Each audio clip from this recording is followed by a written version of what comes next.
여러분, 우리가 예수를 믿는다라고 말할 때 이 예수를 믿는다는 것은 무엇을 의미할까요? 예수를 믿는다는 것은 곧 예수님을 따른다는 것을 의미하고, 또 예수님을 따른다라는 것은 곧 예수님의 제자로 산다라는 것을 의미하지 않겠습니까? 오늘 예수님은 본문을 시작할 때 제자들에게 말씀을 하고 있습니다. 예수님의 제자들은 어떻게 살아야 할까요? 우리는 이 땅에서 늘 다른 사람과 관계를 맺으며 살아가고 있지 않습니까? 특별히 예수님을 따르는 제자들은 다른 사람의 믿음에 어떤 방식으로든지 영향을 미치는 존재라는 것입니다. 특별히 복음에 합당하게 선한 영향력을 미쳐야 될 그 자리에 있는 것이 아닐까요? 예수님이 말씀하시는 제자의 삶은 이 세상의 길과는 사뭇 달라 보입니다. 세상 사람들은 늘 자기 중심적이지 않나요? 자기를 잘 관리하고 자기의 자존심을 지키고 또 자신의 유익을 우선하곤 합니다. 그런데 오늘 예수님은 제자들에게 전혀 다른 가치를 말씀하고 있습니다. 만일 하루에 7번이라도 내게 죄를 짓고 7번 내게 돌아와 내가 회개하노라 하거든 너는 용서하라. 이와 같이 너희도 명령받은 것을 다 행한 후에 이르기를 우리는 무익한 종이라 우리가 하여야 할 일을 한 것뿐이라 할지니라. 이 말씀들은 우리에게 참 많은 생각을 하게 하지 않나요? 정말 이렇게 살 수 있는 사람 있을까요? 누가 나에게 계속 힘들게 하는데 또 용서하라니, 이건 너무나 가혹한 요구 아닙니까? 내가 이렇게 헌신하고 섬겨도 보상은 기대도 하지 말라, 이런 말씀인가요? 근데 왜 예수님은 이렇게까지 말씀하는 것일까요? 예수님께서 우리에게 말씀하시는 것은 우리가 억지로 억눌려 사는 종이 되라고 하시는 말씀이 아닙니다. 예수님은 오히려 우리가 보이지 않는 세상의 종이 되어 살아가고 있을 때 우리를 부르사 우리 자신의 한계를 뛰어넘어 예수님과 함께하는 삶, 주님께 온전히 속한 삶, 우리를 믿음으로 걷는 제자의 길로 초대하고 계십니다.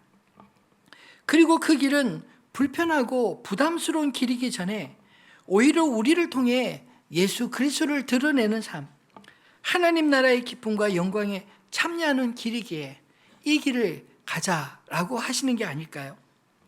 오늘 이 말씀을 통해 주님의 제자의 길을 어떻게 믿음으로 걸어갈 수 있는지, 또 제자로서 우리가 무엇을 붙잡고 살아가야 하는지, 오늘 각자가 이 아침에 예수님의 말씀을 각자가 듣게 되기를 소망합니다.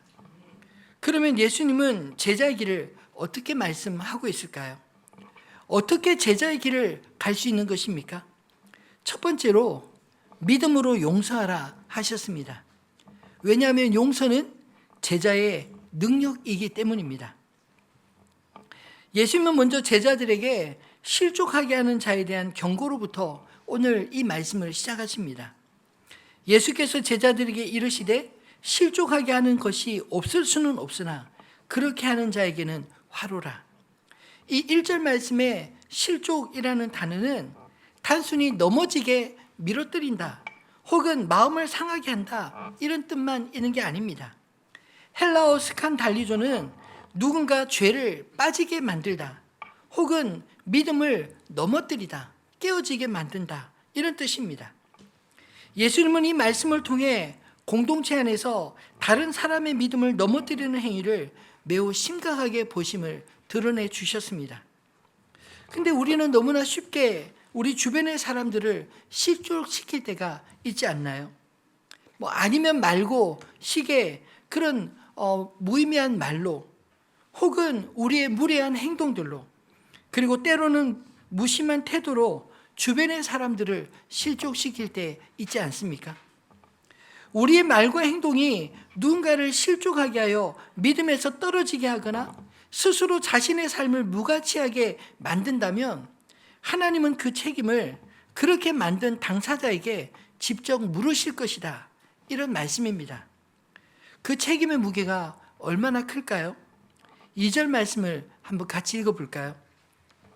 그가 이 작은 자 중에 하나를 실족하게 할진대 차라리 연자 맷돌이 그 목에 매어 바다에 던져지는 것이 나으리라. 아멘.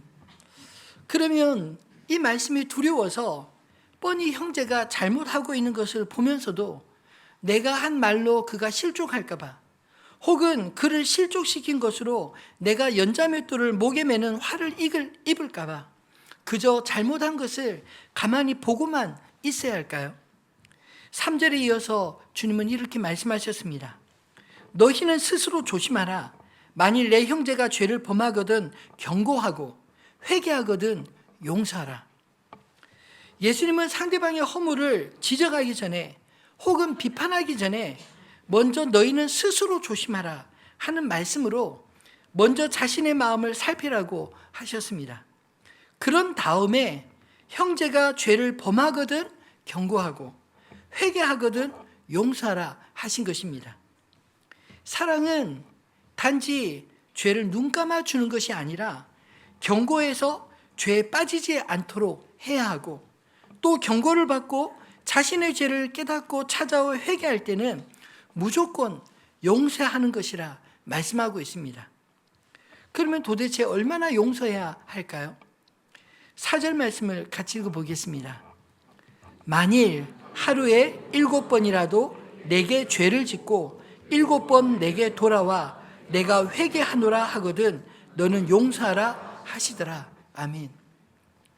이 7번이라는 단어를 들을 때 누가 떠오르지 않으시나요? 마태복음 18장 21절로 22절에도 비슷한 말씀이 이렇게 기록되어 있습니다. 그때 베드로가 나와 이르되 주여 형제가 내게 죄를 범하면 몇 번이나 용서하여 주리까? 7번까지 하오리까?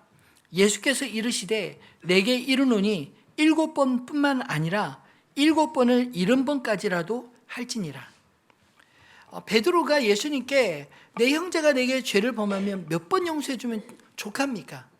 7번 하면 됩니까? 라고 물었습니다.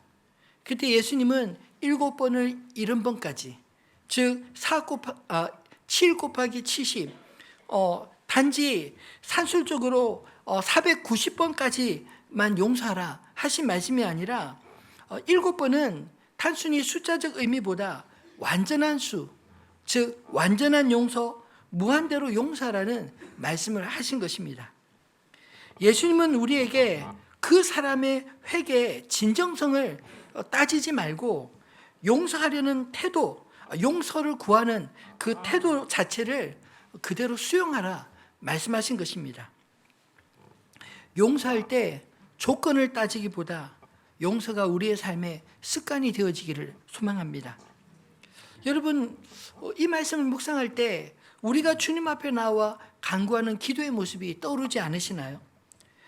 죄를 인식하고 뉘우치고 회개하지만 우리 역시 또다시 같은 죄를 반복해서 지을 때가 참 많이 있지 않나요? 우리가 짓는 죄, 회개하는 죄들이 거의 비슷비슷하지 않습니까? 그렇게 처절하게 자신의 연약함을 깨달을 때 깊은 죄책감의 수렁에 빠져 동굴 속에 들어가야 할까요? 아니면 이런 나약한 나를 위해 십자가에 자신의 아들을 내어주사 나의 죄를 그 아들에게 지워 나의 죄를 사하신 그 하나님께 찬양하며 감사해야 할까요? 우리는 선택해야 하지 않겠습니까? 하나님은 이 말씀을 통해 우리가 하나님께 나와 그렇게 용서를 구하듯 하나님으로부터 용서와 사랑을 받은 우리 역시 우리에게 용서를 구하는 사람에게 하나님께 받은 그 사랑으로 용서하라 하신 말씀이 아닐까요? 그렇게 용서할 수 있는 이유는 우리가 세상과 다르게 예수님의 사랑을 받고 또 그를 따르는 제자가 되었기 때문입니다. 여러분, 사람은 정죄를 통해 변하지 않습니다. 오히려 진정한 사랑을 경험할 때 바로 그 사랑에 감동하여 변화되지 않나요? 예수를 믿는 우리가 변화된 것은 우리가 예수님으로부터 이런 무한대의 용서, 무한대의 사랑을 받았기 때문 아니신가요? 예수님은 이런 우리가 마치 1만 달란트 빚을 주인에게 탕감받은 종과 같다라고 말씀하십니다. 이 1만 달란트 빚, 도무지 갚을 수 없는 이 무한대의 빚을 탕감받은 종은 어떻게 살아야 마땅할까요? 마땅히 풍성한 주인의 은혜를 누리며 감사하며 기쁨으로 살아야 하지 않겠습니까? 예수님은 우리가 받은 하나님의 사랑을 온전히 누려 자신에게 100데나리온 빚진 자를 너그러이 용서하라 하신 것입니다. 근데 만약 나에게 죄를 짓고도 인정하지도 않고 회개하지도 않는 사람이 있다면 그도 역시 용서해야 할까요? 죄를 인정하지도 뉘우치지도 않고 용서를 구하지도 않는 사람을 어떻게 용서할 수 있겠습니까?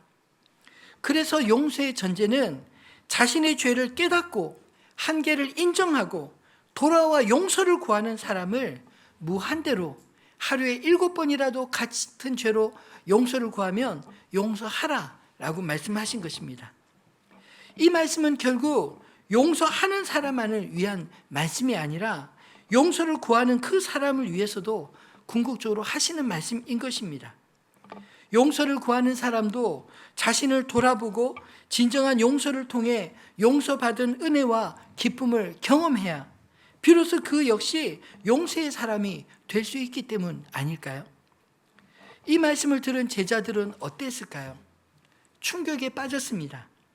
사람으로서는 도저히 누군가를 실족하지 않게 하기도 어렵지만 또 누군가를 향해 이렇게 온전한 용서도 불가능함을 알았기에 5절에 이렇게 절박한 심정으로 예수님께 외치고 있습니다.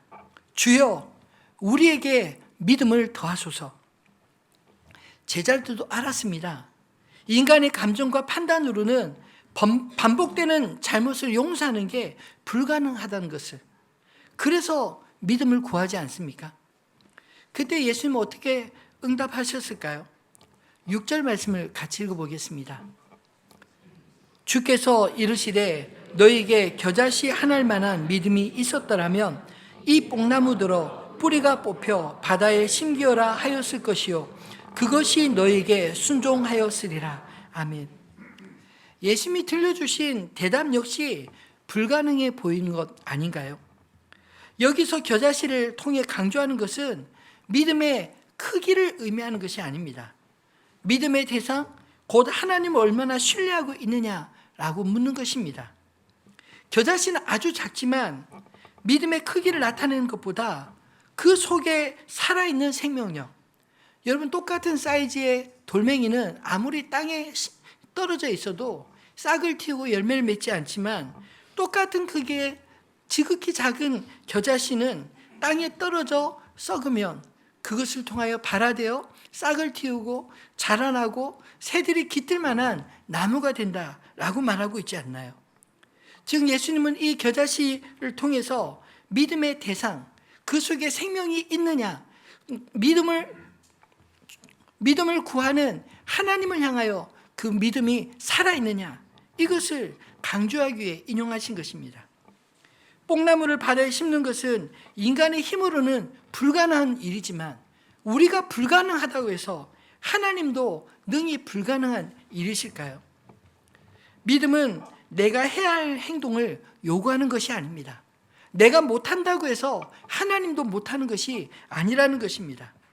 오히려 믿음은 나를 위해 행하실 하나님을 온전히 바라보며 신뢰하는 것을 의미하지 않을까요? 폭풍 속에서 예수님이 제자들이 그 힘들어하는 그 배 가운데 찾아오셨을 때 제자들은 처음에는 유령인 줄 알고 깜짝 놀랐습니다. 그때 예수님께서 나니 두려워하지 말라라고 자신을 밝혔을 때 베드로가 물 위를 걸어오시는 예수님을 바라보며 만일 주님이시거든 나로 당신과 같이 물 위를 걷게 해주십시오 요구하지 않습니까? 그때 예수님이 오라라고 말씀하시니 베드로가 예수님만 바라보았을 때는 물 위를 걸었습니다. 근데 주변의 바람과 풍랑을 바라볼 때 물이 밑으로 빠져가지 않나요? 여러분, 믿음은 우리가 바라보는 믿음의 대상이 중요한 것입니다. 우리 주변의 환경을 보면 도무지 불가능하고 할 수 없는 일이지만 그러나 겨자씨 하나가 같이 살아있는 믿음이 주님 앞에 있다면 그 믿음을 통해 주님이 일하실 줄을 믿으시기 바랍니다. 그러므로 믿음은 내가 해야 될 어떤 행위가 아니라 나를 위해 행하실 하나님을 기대하는 것이 바로 믿음이라 정의할 수 있지 않을까요? 우리에게 그분을 의지하라는 초대의 메시지를 주시고 계신 것입니다. 연세대 김주환 교수님의 책 회복의 탄력성 193페이지 보면 이런 말이 기록되어 있습니다. 용서는 나를 위한 선택이다. 용서하지 않으면 나는 과거에 묶여 살아간다. 실제로 많은 사람들이 과거에 받은 상처에 묶여서 현재 바로 오늘의 삶을 잃어버린 채 그렇게 살아가고 있지 않으시나요? 예수님께서 반복된 죄를 회개하는 자라도 용서라는 말씀이 무엇 때문이겠습니까? 예수님은 우리가 더 이상 우리가 아픈 과거에 묶여 살아가지 않도록 용서를 통해 자유하게 살기 원하셔서 하신 말씀인 줄 압니다.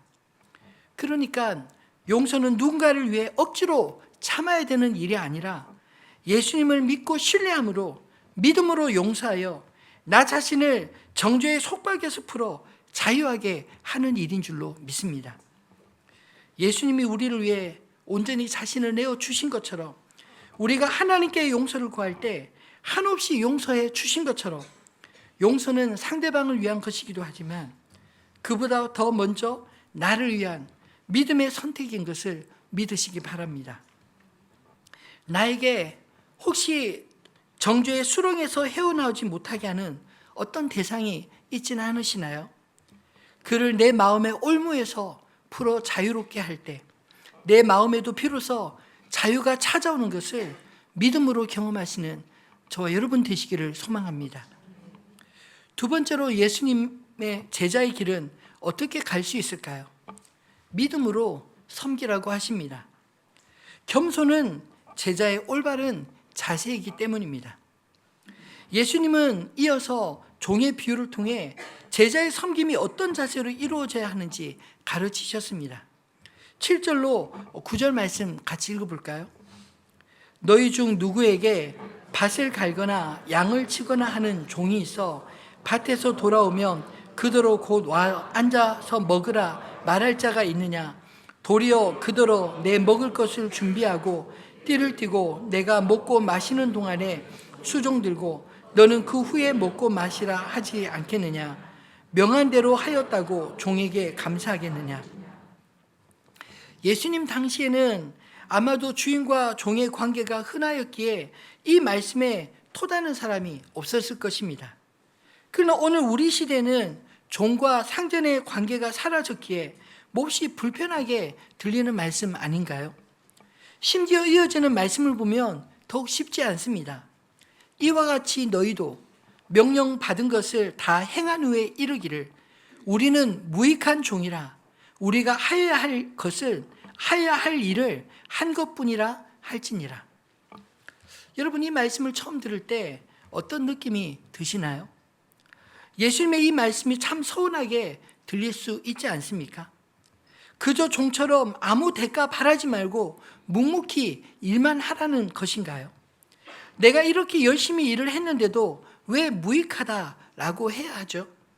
섬김에도 어느 정도의 보상과 보람이 있어야 할 맛 나지 않겠습니까? 하지만 예수님의 이 말씀의 의도는 우리에게 억지로 섬기는 종이 되라고 하시는 것이 아닙니다. 우리를 공로의식에서 자유롭게 하시기 위함입니다.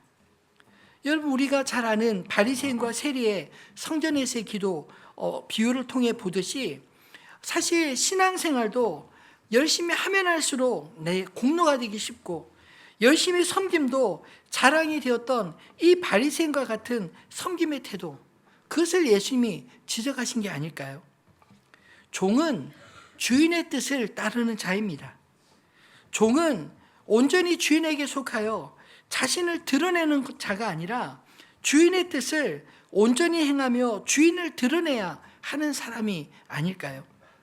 그것이 또한 바로 제자의 길이 아니겠습니까? 사도 바울은 자신을 교회에 소개할 때마다 그리스도 예수의 종, 나 바울은 이렇게 교회들의 편지를 썼습니다. 바울의 이 표현은 예수님이 요구하신 것이 아닙니다. 바울이 거듭난 이후 스스로 고백하는 표현이었습니다.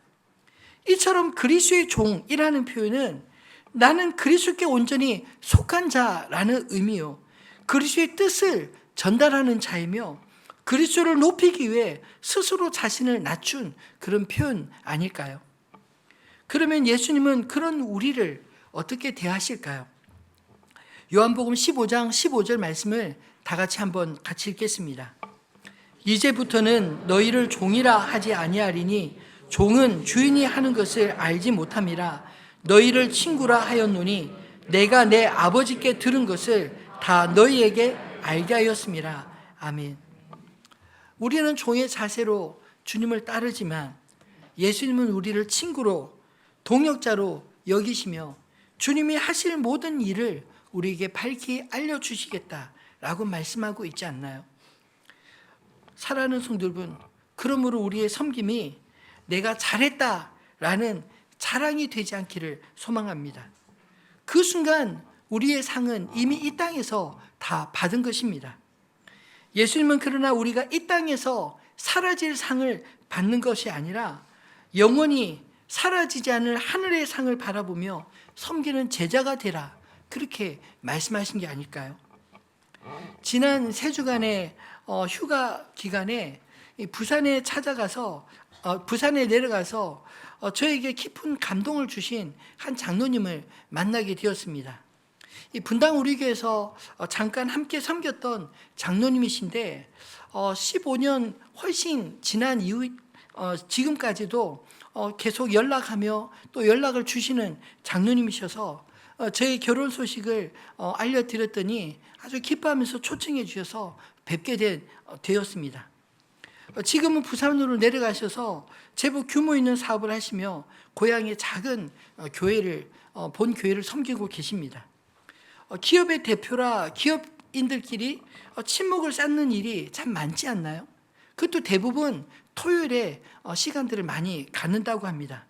근데 이분은 토요일이 되면 모든 그 일정을 다 갖지 않고 만사를 제쳐놓고 교회에 가셔서 청소를 하셨다고 합니다.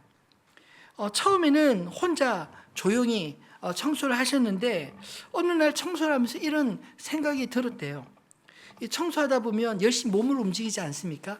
막 이렇게 하기도 하고 이렇게 막 하기도 하고 이런 행동을 하면서 이거 찬양 율동이네? 이런 생각이 들었다는 겁니다. 그래서 이 귀한 섬김 나 혼자 하는 것보다 우리 성도들과 함께 누리고 싶다, 이런 생각이 들어서 교회 클린 워십팀을 만들었대요.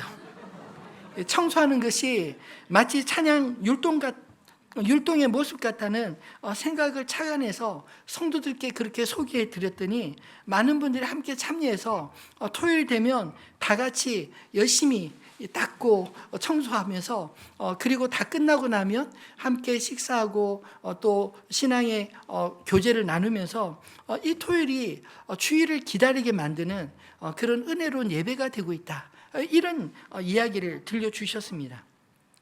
근데 그 이야기를 들으면서 참 감동이 되었습니다.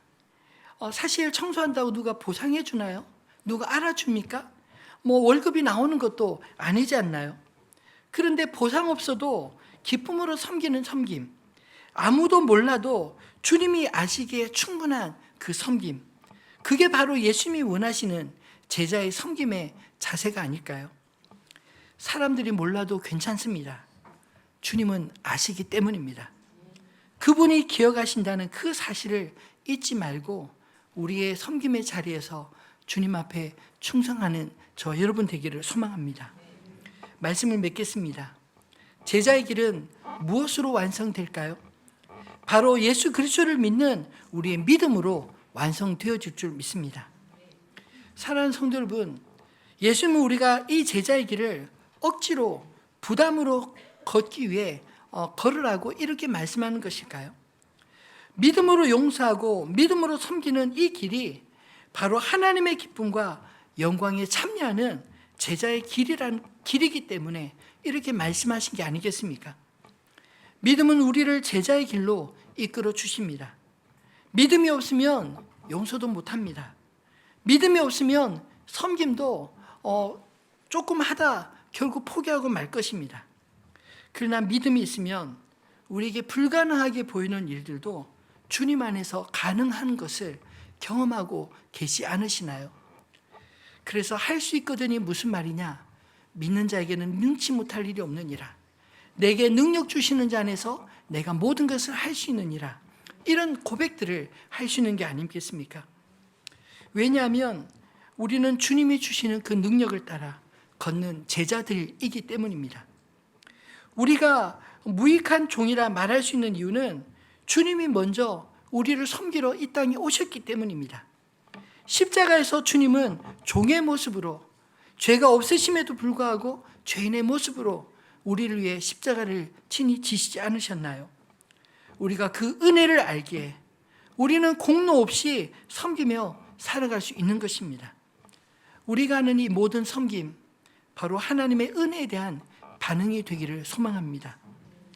제자의 길은 영광스러운 길입니다.